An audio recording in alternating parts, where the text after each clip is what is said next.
नमस्कार, मैं हूं संजय शर्मा। आप देख रहे हैं 4 पीएम न्यूज़ नेटवर्क। इस समय एक बड़ा सवाल सबके मन में है कि अब कांग्रेस क्या करेगी? जिस तरह मध्य प्रदेश, राजस्थान, छत्तीसगढ़ के नतीजे आए हैं, उससे क्या कांग्रेस मायूस हो जाएगी? या फिर कांग्रेस एक नए सिरे से योजना बनाएगी कि अब ब्रांड मोदी से निपटना कैसे है? क्या कांग्रेस के अंदर राहुल गांधी का उतना वर्चस्व रह जाएगा? क्या कांग्रेस एक दलित प्रधानमंत्री के रूप में कोई नाम प्रस्ताव करेगी या फिर अपने इंडिया गठबंधन के सहयोगियों के संग आगे जाएगी? इस बीच 19 तारीख को एक रैली की बात आज सामने आ रही है नागपुर में, लेकिन अभी ये पिक्चर क्लियर नहीं है कि ये रैली कांग्रेस की होगी या फिर इंडिया गठबंधन की होगी। नागपुर की रैली में क्या क्षेत्रीय दल भी भाग लेंगे, कांग्रेस के सहयोगी दल, इंडिया गठबंधन के सहयोगी दल, या फिर कांग्रेस अपने दम पर ये एक अकेली रैली करेगी और नागपुर में इस रैली के जरिए वो संघ पर तीखा हमला करना चाहती है? नागपुर संघ का मुख्यालय है और बात चल रही है कि रैली शायद नागपुर में होगी। कांग्रेस का भविष्य क्या होगा, कांग्रेस की रणनीति क्या होगी, इस विषय पर बात करने के लिए आज हम देश के उस शानदार पत्रकार प्रोफेसर अभय कुमार दुबे जी के पास आपको ले चलते हैं। एक बड़ा बेहतरीन नाम है, देश के तमाम बड़े चैनलों पे आप उनको रोज देखते हैं। दर्जनों उन्होंने किताबें लिखी हैं और राजनीति और सामाजिक संरचना पर उनका बहुत जबरदस्त पकड़ है, बहुत जबरदस्त शोध है। उनसे आज कांग्रेस के हालातों पर चर्चा करते हैं। स्वागत है अभय जी आपका बहुत बहुत 4 पीएम न्यूज नेटवर्क में। जब से नतीजे आए हैं तब से कांग्रेस के नेता थोड़े मायूस हैं। उनको लग रहा है कि अगर छत्तीसगढ़ में भी हमारे हाथ से बागडोर निकल जाएगी, मध्य प्रदेश में इतनी तूफानी लहर आ जाएगी, तो हम करेंगे क्या? फिर तो लोकसभा चुनावों में भी इन्हीं का जलवा होगा। क्या लग रहा है आपको, कांग्रेस मायूस है या कांग्रेस को परेशान है या फिर नई ऊर्जा आ सकती है?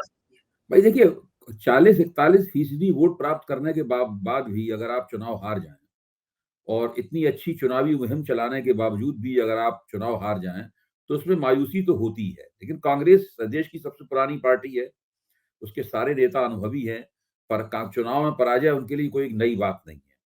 तो उनको मैं ये मानता हूं कि उन्हें तो इस पराजय की मायूसी से बहुत जल्दी उबर जाना चाहिए, और मेरा मानना है कि अभी तक वे उबर गए होंगे। जिस तरीके से राहुल गांधी ने 19 तारीख के लिए नागपुर की रैली की घोषणा करवाई है कांग्रेस की तरफ से, वो मुझे लगता है इसका पहला सबूत है कि वो लोग उभर गए हैं और वो एक्शन में आ गए हैं। इससे पहले वो इंडिया गठबंधन की एक बैठक भी कर चुके हैं, कुछ क्षेत्रीय नेताओं ने उसमें भाग नहीं लिया। इससे कोई फर्क नहीं पड़ता है, बैठकों की शुरुआत होनी चाहिए थी, वो उन्होंने बैठकों की शुरुआत कर दी है। मेरा तो मानना ये, अगर मैं राहुल गांधी की तरफ होता तो फोन उठाता और सभी क्षेत्रीय नेताओं को जो इंडिया गठबंधन के साथ जुड़े हुए हैं या जिनके जुड़ने की संभावना है, सबसे कहता है कि आप 19 की रैली में आइए, आप सादर आमंत्रित हैं, आप मेरे साथ मंच साझा कीजिए, और अगर आप कुछ बोलना चाहते हैं तो बोलिए भी। हैं, आइए हम मिलजुल कर 19 की रैली को कांग्रेस की रैली की बजाय इंडिया गठबंधन की रैली में बदल दें। लेकिन अब ये कांग्रेस को करना है। तो मेरा ये मानना है कि कांग्रेस के सामने करने के लिए 3 बड़े काम हैं। पहला बड़ा काम तो ये है कि राहुल गांधी 19 की रैली में ही सारे देश के लिए एक घोषणा कर दें। वो घोषणा ये हो कि मुझे प्रधानमंत्री बनने में कोई दिलचस्पी नहीं है, मैं प्रधानमंत्री पद का उम्मीदवार नहीं हूं। मैं पहले भी इस बात को कह भी चुके हैं, वो पहले भी इस बात को मैं कह चुका हूं। मैं विपक्ष की एकता और कांग्रेस के उसके प्रभाव क्षेत्रों में जीत के लिए काम करूंगा। मैं विपक्ष की एकता के लिए काम करूंगा और कांग्रेस के जो प्रभाव क्षेत्र हैं, जिसमें कांग्रेस और बीजेपी की सीधी टक्कर है, वहां पर मैं उनकी जीत के लिए, कांग्रेस की जीत के लिए काम करूंगा। जैसे ही राहुल गांधी ये कहेंगे, वैसे ही विपक्ष की एकता को एक नया उछाल प्राप्त होगा, एक नया जोश उसको प्राप्त होगा। दूसरा बड़ा महत्वपूर्ण राहुल गांधी को ये करना चाहिए कि वो फौरन कोशिश करके इंडिया गठबंधन की तरफ से एक न्यूनतम साझा कार्यक्रम बनवाना शुरू कर दें, जिसको बनाना बहुत आसान बात है। सोनिया गांधी पहले से ही 9 मुद्दे लोगों के सामने रख चुकी हैं। उन 9 मुद्दों के साथ में कुछ मुद्दे और जुड़ जाएंगे, एक न्यूनतम साझा कार्यक्रम बन जाएगा। विपक्ष के जितने भी नेता हैं, जितने भी दल हैं, उनके बीच में उसके मतभेद की कोई गुंजाइश नहीं है। बहुत आसानी के साथ उसके ऊपर एकता स्थापित हो जाएगी। और जैसे ही न्यूनतम साझा कार्यक्रम बनेगा, सारे दल एक साथ एक मंच से एक स्वर में खड़े होकर ये कह सकते हैं कि यही हमारा घोषणा पत्र है। हम अपनी पार्टियों का घोषणा पत्र जारी नहीं करेंगे, क्योंकि जब न्यूनतम साझा कार्यक्रम बनेगा तो सारे दलों से पूछ लिया जाएगा, भाई आपकी तरफ से इसमें हम कौन सी मांग शामिल कर दें। भाई आप लोकसभा चुनाव में कौन सी मांग लेके जाना चाहते हैं, हम वो भी इसमें शामिल कर देते हैं। सोनिया गांधी के 9 मुद्दों के साथ साथ 9 की 18 मुद्दे हो जाएंगे, 25 मुद्दे हो जाएंगे, 50 मुद्दे हो जाएंगे, इससे क्या फर्क पड़ता है। एक न्यूनतम साझा कार्यक्रम बनते ही विपक्ष की एकता सारे देश के सामने आ जाएगी। जैसे ही सब लोग एक स्वर से कहेंगे यही हमारा घोषणा पत्र है, इसी के आधार पर हम लोकसभा चुनाव लड़ेंगे, वैसे ही देश की जनता के सामने ये नजारा आना शुरू हो जाएगा कि भारतीय जनता पार्टी का एक राष्ट्रीय विकल्प बन रहा है। और फिर विपक्ष, सारे देश की जनता कान खड़े करके उस विकल्प की आहट सुनेगी। और साथ में वो नैरेटिव, वो वैकल्पिक कहानी जो ये सब नेता सुनाना चाहेंगे, उसकी प्रतीक्षा करेगी कब वो कहानी सुन के हमारे सामने आती है। और जैसे ही ये सब होता है, लगभग भाजपा के अंदर उसी तरह की बेचैनियां पैदा शुरू हो जाएंगी, जिस तरह की बेचैनियां उस वक्त शुरू हुई थी जब इंडिया गठबंधन का उद्घाटन हुआ था और पहली बार वो नाम रखा गया था। भाजपा कितनी बेचैन थी, अब अंदाजा लगा सकते हैं। केवल इन 3 प्रांतों में पराजय के कारण हम विपक्ष को हौसला पस्त नहीं होना चाहिए उनका। तेलंगाना में बहुत अच्छी जीत मिली है कांग्रेस को, वो सकारात्मक पहलू है, उसके ऊपर जोर देना चाहिए। और उन्हें ध्यान रखना चाहिए कि भारतीय जनता पार्टी का दक्षिण भारत में कुछ नहीं है। कांग्रेस अगर चाहे और ठीक से चुनाव लड़े तो केवल कर्नाटक और तेलंगाना से कांग्रेस को, भाजपा को अल्पमत में ला सकती है। भाई देखिए, 26 सीटें मिली थी कर्नाटक में और 4 सीटें मिली थी तेलंगाना में। अगर वहां पे वो भाजपा का सफाया कर दे, मुश्किल काम है, लेकिन मुश्किल काम ही करने लायक होते हैं, तो ही 30 सीटें कम होते ही भाजपा अल्पमत में आ जाएगी। मैं केवल ये एक उदाहरण के तौर पे ये कह रहा हूं कि केवल दक्षिण भारत में भाजपा की अगर एक जबरदस्त पराजय हो जाए, बाकी काम तो ममता बनर्जी कर देंगी। पश्चिम बंगाल में तो भाजपा की सीटें गिरनी बिल्कुल तय है। बिहार में क्या लग रहा है अभय जी, बिहार में क्या स्थिति रहेगी? कांग्रेस उसी स्थिति में रहेगी, कांग्रेस कम आएगी, नीतीश कुछ करेंगे? देखिए, बिहार में आज की तारीख में महागठबंधन एनडीए के मुकाबले मजबूत है। अब पिछली बार भारतीय जनता पार्टी ने वहां 17 सीटें लड़ी थी, एनडीए में तो नीतीश तो साथ छोड़ गए, वो सीटें तो मिलने का सवाल ही पैदा नहीं होता। भाजपा ज्यादा से ज्यादा ये सोच सकती है, उसकी महत्वाकांक्षा हो सकती है कि वो 17 सीटें अपनी हम वापस कर लें। अब वो पूरे बिहार में उम्मीदवार खड़ा करेगी। बिहार में भी भाजपा की कम से कम 7 से लेकर 10 सीटें घटाई जा सकती हैं। देखिए, कर्नाटक में सीटें घटाई जा सकती हैं, तेलंगाना में सीटें घटाई जा सकती हैं, बिहार में सीटें घटाई जा सकती हैं, महाराष्ट्र में सीटें घटाई जा सकती हैं। ये तमाम जगह हैं, पश्चिम बंगाल में उनकी सीटें भाजपा की घट सकती हैं। ये तमाम जगह हैं। इसी तरीके से जहां पे अभी कांग्रेस चुनाव हारी है, तीनों प्रांतों में कांग्रेस कम से कम 5-5 सीटें तो जीत सकती है। भाई, कांग्रेस कांग्रेस को 40% वोट प्राप्त हुए। और लोकनीति का जो राष्ट्रीय सर्वे है, पोस्ट पोल, उसका डेटा आप देख लीजिए। वो तो कोई ओपिनियन पोल नहीं है ना, उसमें तो प्रश्नावली लेके लोग जाते हैं, वोटर से मिलते हैं और पूछते हैं कि आपका सामाजिक आर्थिक, वो दर्ज करते हैं भाई, उनकी सामाजिक आर्थिक हैसियत क्या है, किस जात के हैं, किस बिरादरी के हैं, आमदनी क्या है वगैरह सब। और उसके बाद पूछते हैं कि आपने वोट दिया तो आपके मन में क्या विचार थे उस वक्त, आपने किस आधार पर फैसला किया, आपकी पहली प्राथमिकता कौन थी, दूसरी प्राथमिकता कौन थी, आप पार्टी को देख के वोट दिया कि नेता को देख के वोट दिया, सब सब बातें उनसे पूछते हैं उनसे। और उससे साफ लगता है कि कांग्रेस को, जो पहले लग रहा था कि आदिवासी इलाकों में कांग्रेस का सुपड़ा साफ हो गया, ऐसा नहीं है। आप देखिए ना, छत्तीसगढ़ में थोड़ा भाजपा आदिवासी इलाकों में कांग्रेस से आगे है, लेकिन राजस्थान में और मध्य प्रदेश में कांग्रेस जो है वो भाजपा से पीछे नहीं है। आदिवासी इलाकों में हुआ यह है कि ऊंची जातियों के और ओबीसी वोट जुड़ गए वहां पर, जो भी भाजपा को आदिवासी वोट मिले तो उससे भाजपा की जीत वहां पे हो गई। लेकिन केवल आदिवासी वोट भाजपा को एक तरफा मिले हो, ऐसी बात नहीं है। कांग्रेस के लिए चिंता की बात यह है कि ओबीसी वोट जितनी उम्मीद करती थी कि भाजपा से छिटकेंगे, वो नहीं छिटके, वो भाजपा के पास गए। और ऊंची जातियों ने असाधारण वोटिंग की भाजपा के पक्ष में, ठीक उसी तरीके से मुसलमानों ने असाधारण वोटिंग की कांग्रेस के पक्ष में। मुसलमानों ने 80 से 85 से 95% के बीच में कांग्रेस को वोट दिया है। तो अगर उसके साथ में कुछ थोड़े से वोट और हिंदुओं के और जुड़ते, भाई छत्तीसगढ़ में आप 2% मतों से हार गए, आप राजस्थान में 2% मतों से हार गए, केवल मध्य प्रदेश में ही आपका जो अंतर है वो ज्यादा है। तो कांग्रेस के लिए मायूसी की तो कोई बात नहीं है। कांग्रेस ने बहुत पराक्रम के साथ और मजबूती के साथ चुनाव लड़ा है। कुछ रणनीतिक समस्याएं रही हैं, जिन समस्याओं के बारे में हम लोग जानते हैं, लेकिन अभी हमारे पास प्रमाण नहीं है, इसलिए हम उन बातों को नहीं कह सकते। लेकिन हम सब लोग जानते हैं कि मध्य प्रदेश में क्या समस्याएं रही हैं, और फिर उन समस्याओं को तेजी के साथ कांग्रेस को दुरुस्त करना शुरू करना चाहिए। जिन नेताओं को कांग्रेस समझती है कि इन्होंने इनकी वजह से हम चुनाव हारे हैं, उनको सजा मिलनी चाहिए।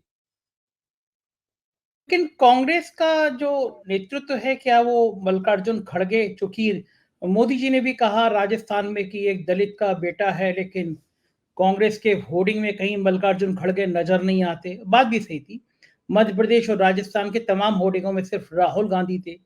तो जो रणनीति बनेगी, जो पोस्टर बनेगा कांग्रेस का, उसमें राहुल गांधी मुख्य फेस होंगे, मल्लिकार्जुन खड़गे फेस होंगे। कांग्रेस के लिए क्या हितकारी है, या दोनों को समान भाव से अधिकार देना ज्यादा फायदेमंद है? मैं आपकी इस राय से सहमत हूं कि मल्लिकार्जुन खड़गे को उत्तरोत्तर कांग्रेस को ज्यादा बड़े चेहरे के तौर पर पेश करना चाहिए। कांग्रेस अपनी तरफ से प्रधानमंत्री पद का चेहरा नहीं पेश कर सकती। अगर पूरा इंडिया गठबंधन चाहता है कि मल्लिकार्जुन खड़गे को प्रधानमंत्री पद के चेहरे के रूप में उतार दिया जाए, तो बात दूसरी है। अगर मल्लिकार्जुन खड़गे के नाम पर एक सहमति बन जाती है इंडिया गठबंधन में, तो उनका नाम प्रधानमंत्री पद के लिए चलाना चाहिए।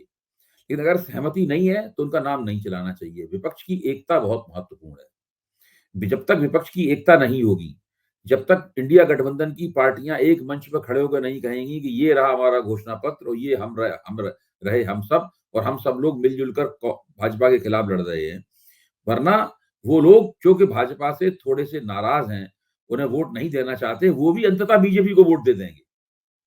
उन्हें लगेगा कि भाई कौन बनेगा मुख्य प्रधानमंत्री, कोई है ही नहीं बनने के लिए, कोई संगठन तक नहीं है खड़ा हुआ।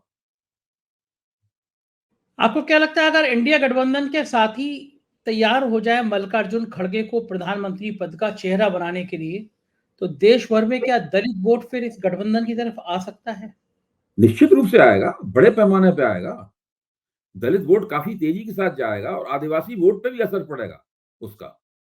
उसका वोट आदिवासी आदिवासी आदिवासी पे भी उसका असर पड़ेगा। मल्लिकार्जुन खड़गे के प्रधानमंत्री पद का उम्मीदवार बनने का इंडिया गठबंधन को सकारात्मक लाभ होगा।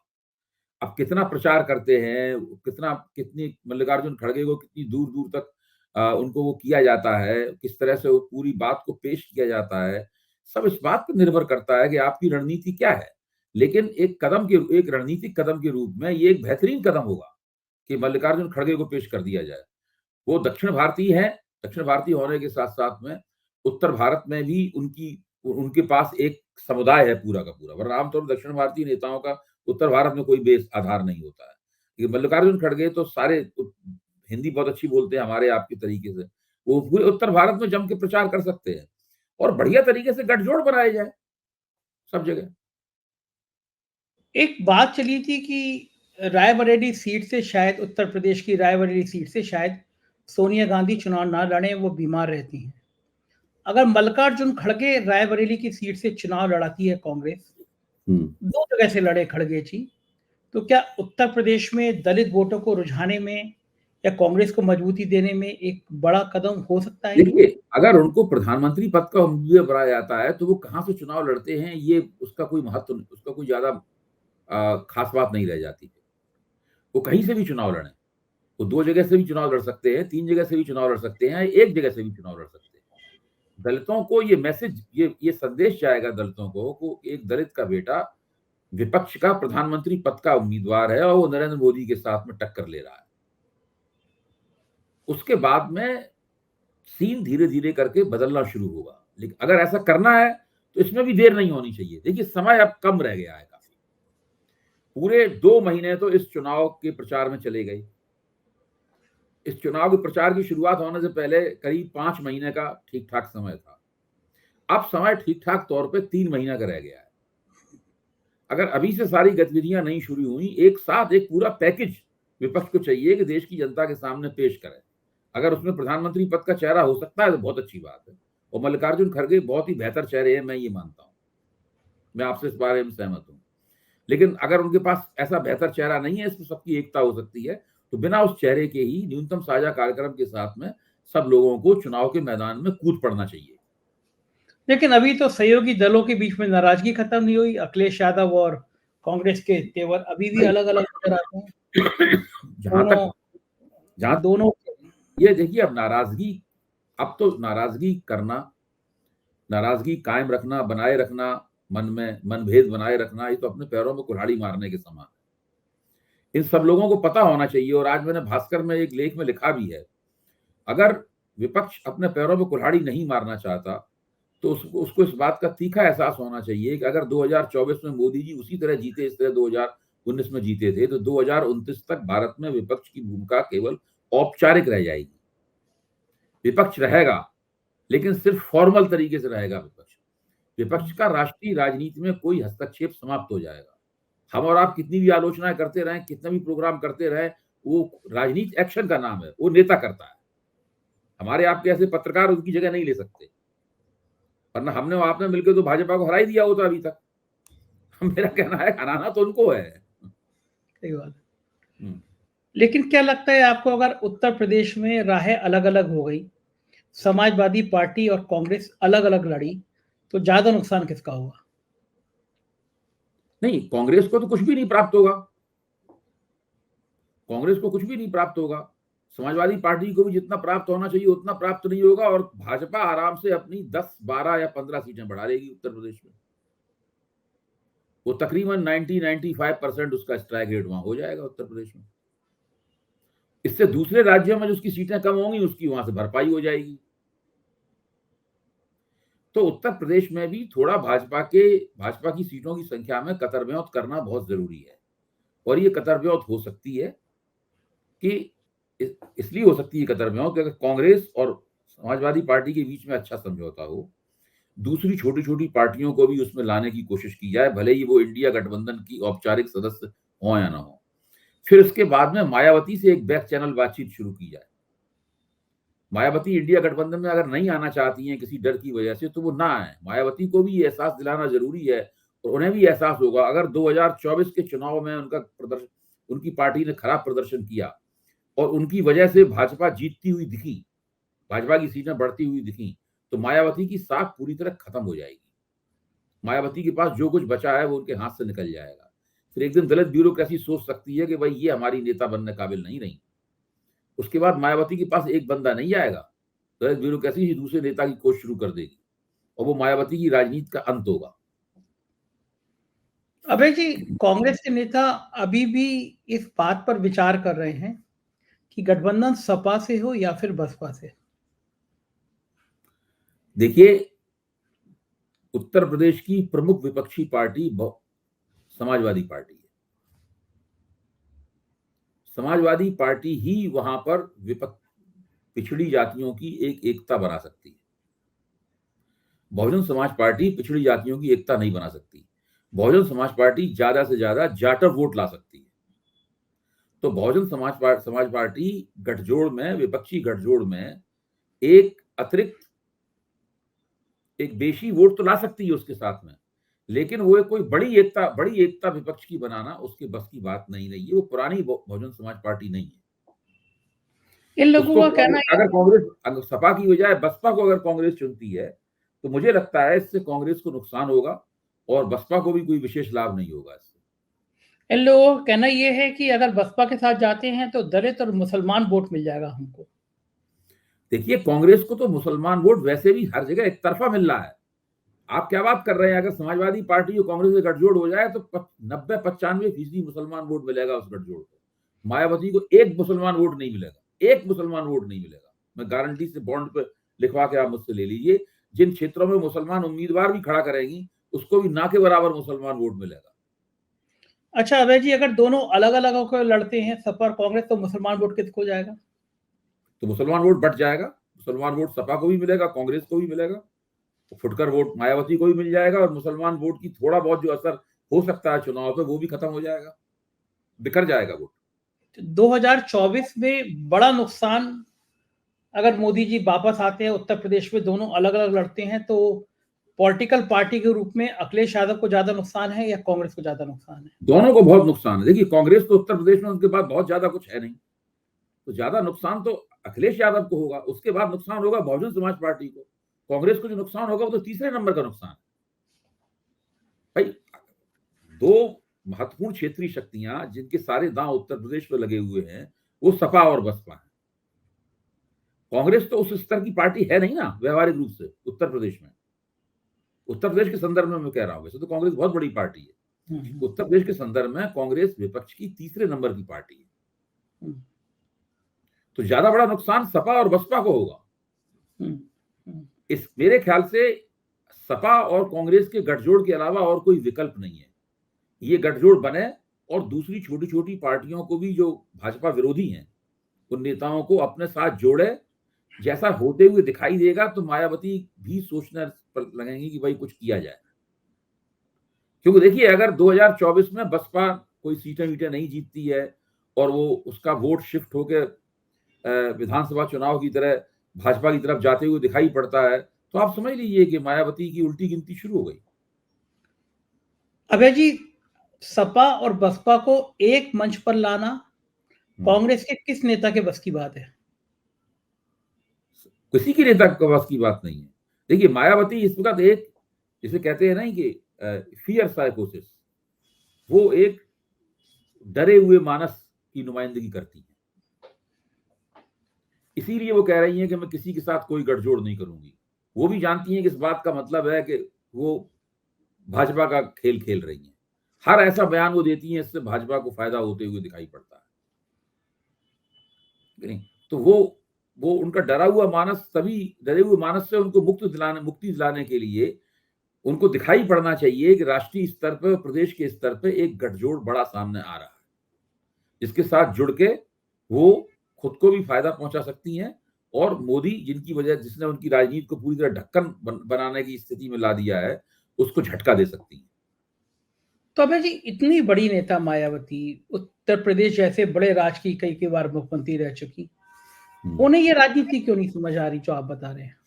मैं बता रहा हूं ना आपको, 2007 के बाद में जब उन्हें पूर्ण बहुमत प्राप्त हुआ था मायावती को, उसके बाद से उनका ग्राफ गिरना शुरू हुआ, क्योंकि 2007 के अपनी वो सफलता को पचा नहीं पाई और उन्होंने जो नहीं करना चाहिए था वो उन्होंने किया। उसका नतीजा धीरे धीरे उनका ग्राफ गिरता चला गया। फिर उसके बाद में इनके खिलाफ वो आमदनी से ज्यादा संपत्ति वाला मुकदमा और वो पूरा डोजियर तैयार हुआ। उस डोजियर के कारण उनको लगातार अपने हाथ पैर सिकोड़ने के लिए मजबूर किया जाता रहा। जिस तरह उन्होंने विधानसभा का चुनाव लड़ा, वो अपने आप में इस बात का सबूत है कि उनका मानस क्या है।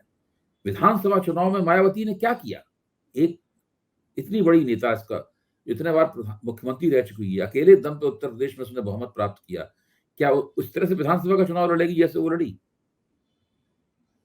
वो इस बात का सबूत है कि मायावती सब कुछ चिंतन और रणनीति के स्तर पर ठीक नहीं है उनके। बिल्कुल ठीक कह रहे हैं अभय जी, बहुत बहुत शुक्रिया देश की राजनीतिक स्थिति को समझाने के लिए। हम आपको फिर परेशान करते रहेंगे, आपकी राय पूछते रहेंगे। धन्यवाद, आभार आपका। तो ये थे प्रोफेसर अभय दुबे, जो बता रहे थे कि कांग्रेस की स्थिति क्या है, ब्रांड मोदी का मुकाबला किस तरह किया जा सकता है। और एक बहुत महत्वपूर्ण बात कही अभय दुबे जी ने कि अगर कांग्रेस दक्षिण के राज्यों में ही रोक दे बीजेपी को, तो बीजेपी को अल्पमत में लाया जा सकता है। काम नेताओं का करना है, हमें राजनीतिक समीक्षा करनी है, कौन पार्टी का उत्थान, कौन का पतन, किसके क्या मोहरे।